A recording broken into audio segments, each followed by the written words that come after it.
En France, on ne pratique pas la charia. En France, on serre la main des femmes. En France, on ne les force pas à se voiler.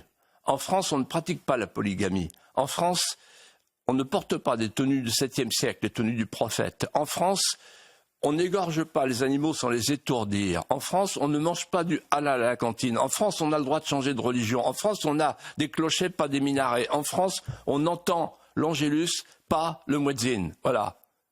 C'est comme ça. C'est la France. Voilà. Est-ce qu'il y aura un homme politique demain qui va se lever pour dire ça et le faire? Pas le dire. Le dire, tout le monde le dit. Ça y est, c'est parti. La digue a cédé. Mais le faire. Et le troisième laxisme, c'est la laïcité. La laïcité, c'est un vrai scandale en fait. Et je vais vous dire pourquoi.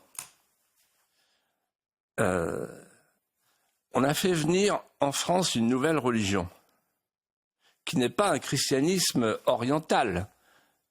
C'est une totalité organique, une civilisation respectable.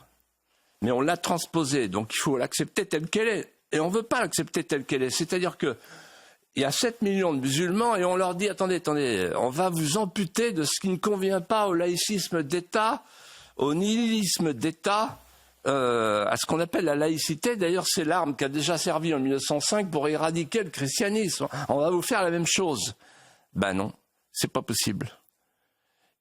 Et donc, il faut se mettre à la place des musulmans qui disent « Pourquoi vous voulez nous amputer? Vous nous avez laissé venir. » Et donc, en fait, on est devant un problème difficile à résoudre, qui est le problème de la compatibilité entre une civilisation implantée chez nous et notre propre civilisation. La laïcité, c'est un rempart de papier. Vous ne pouvez pas, avec un rempart de papier, arrêter une lame de feu.